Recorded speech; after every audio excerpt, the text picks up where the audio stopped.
What's up everyone, I am the KnK, and this is my Quickie review for The Batman.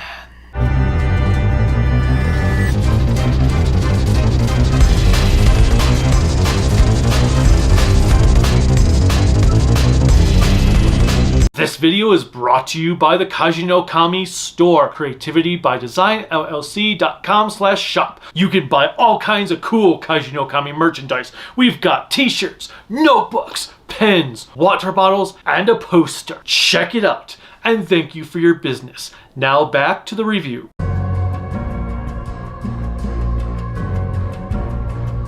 The Batman is the latest Batman adaptation from Warner Brothers in DC, and I went into this movie with a lot of mixed feelings. First of all, I will say that the Nolan trilogy I loved when it first came out, especially The Dark Knight, which for many years I was calling the best comic book movie ever, but I found myself in more recent times to not be as much of a fan of Nolan's movies as I once was.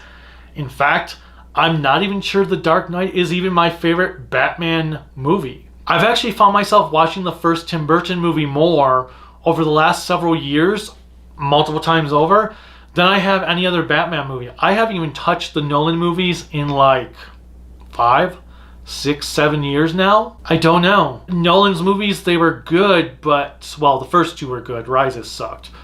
But it felt like he was so obsessed with making a criminal movie that he forgot he was also making a comic book movie, whereas Burton's movie feels like a Bronze Age Batman story brought to the live screen. It's not perfect, but it's like it felt like a comic book movie while not being downright silly. So going into The Batman, I kind of had some reserved feelings, especially because Warner Brothers has shoved Batman down our throats so much this last decade that I've gotten kind of sick of Batman. And that could also be why I haven't been in the mood to watch Nolan's movies, because I'm just sick of Batman. I don't know. So I was kind of hesitant on seeing The Batman. And the biggest piece I had for it was everyone's like, oh my god, Robert Pattinson, I can't believe they picked him to be Batman. And I'm here thinking like, yeah, he's gonna be the least of the movie's worries for me. Then I read that Matt Reeves signed on for the movies, and I loved his Planet of the Apes movies. War for the Planet of the Apes and Dawn of the Planet of the Apes were the best movies of the years they came out. So I was like, okay, that kind of piqued my interest, but it is Batman. Am I glad I saw The Batman? This was a very enjoyable movie. Like, the opening of the movie, it's like what you want out of a Batman movie, because the opening movie, he's been Batman for 2 years, and he's talking about how criminals are now paranoid that whenever they do a crime, they're gonna think of Batman. So at the beginning of the movie, we've got like these criminals just looking in the shadows like, nope, I'm out, I'm out. And it's a very well done movie. It's 3 hours. I don't think it really needed to be 3 hours. There were pieces you could easily cut out of the film, but it flowed very well, so it never truly felt like a 3-hour movie. It's basically the Riddler is killing people and Batman needs to find the Riddler to stop it. It's kind of like a horror movie in a way. Think of Saw or Jigsaw. It's very well plotted. There are a lot of characters in there. Jeffrey Wright is incredible as Gordon. Zoe Kravitz was an excellent Catwoman who is accurate to the comics. Speaking of comic accuracy, oh my god, Colin Farrell's Penguin is so incredible. If I had not already known that was Colin Farrell playing Penguin, I would have never believed it was Colin Farrell. He was so good. The only thing he was missing was his cigarette thing that Penguin smokes in the comics. Other than that, he was amazing. John Turturro, whatever. He was a really good Falcone. The way the movie was plotted, the guy that played Riddler was fantastic. Now you're asking, what about Robert Pattinson as Batman? He did a fine job as Batman. I really liked his Batman. It was his Bruce Wayne I didn't particularly like. And it's because his Bruce Wayne was kind of emo-ish, was acting too much like Batman. There's supposed to be this thing where Batman is the true persona and Bruce Wayne is his mask, so Bruce Wayne is the guy he pretends to be, but he didn't have any of that. In costume, out of costume, he was the same person both ways.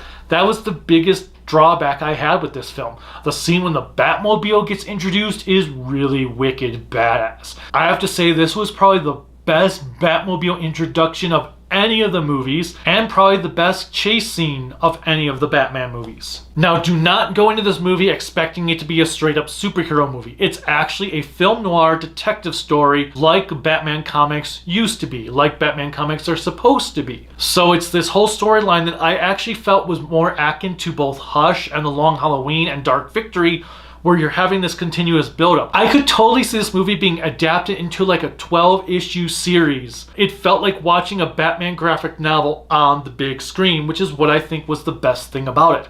Gotham City had a lot of life to it.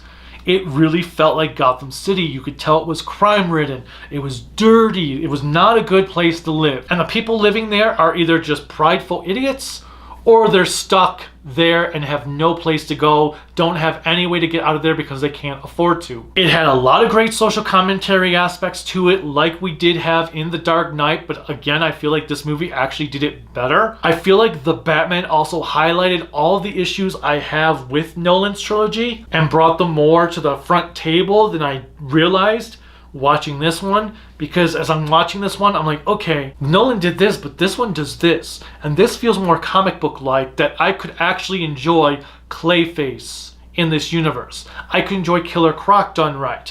I could enjoy Ra's al Ghul being comic book like and immortal. I can enjoy a proper Bane. I can't do that in the Nolan universe. Nolan had to turn this crappy dude into Bane. And yeah, it fit with what Nolan was doing. I don't like it though. Personally, I think the Bane from Batman and Robin was more accurate to the comics than the Bane in Rises. But that's just me. I don't know. Do you guys think the Nolan movies went too realistic? Or do you just love the Nolan movies as they are? As I said, over the years, I've started to have more issues with the Nolan movies than I ever thought I did. Where now I'm like, I don't even know if The Dark Knight, do I even want that in my top 10? I mean, Marvel's got so many great movies that kind of do excel over The Dark Knight.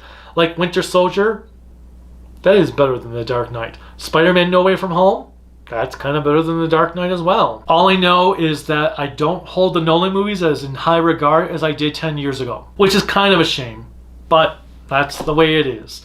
That happens. There's movies where you appreciate when they first came out, but then you totally find yourself not enjoying later on, where there's movies you didn't care for the first time you saw it, but then later on you see it and you're like, this is really, really good. Why did I not like this the first time? Pulp Fiction is a definite movie that happened for me. Found it boring the first time around, loved it later on. Anyway, The Batman also had a lot of great cinematography, great shots, wide shots, good camera angles. There's a fight scene of Batman that was just impressive, and atmosphere and everything. He's just standing there getting shot at by these guys because he's got like this heavy armor on, being shot, and then he just starts going all ballistic on them. Some aspects actually made me think of the Arkham video games, the way it played out, which is a positive in my book. If you have not seen The Batman yet, check it out. Now, one last thing, there is no post-credit scene. Well, there's kind of a post-credit thing, but it's not really anything significant. So you don't need to stay through the credits unless you like to stay through the credits. The soundtrack was quite good for this film. I really loved Ginocchio. I don't know how his name is pronounced. His score was excellent. Like every time that music started amping up, you felt like it was its own character. You felt like the shadows were playing this music as all these criminals were awaiting Batman to come in. Of course, there's a possibility that on the second viewing, I might not like this movie as much. I guess time will tell. In the end, I am going to give The Batman a solid 9 out of 10. What did you guys think of The Batman? Did you like it? Did you hate it? How do you feel about the Nolan films? What is your favorite Batman adaptation? Let me know in the comments. Click like, subscribe, the bell notification, whatever else YouTube has you clicking on to support me. You can support me on Patreon at Kaiju Kami, Facebook, Instagram, Twitter, Discord, Kaiju no Kami. Check out my website, creativitybydesignllc.com. And there's also a store where you can buy cool Kaiju no Kami merchandise, creativitybydesignllc.com/shop. Until next time, bye.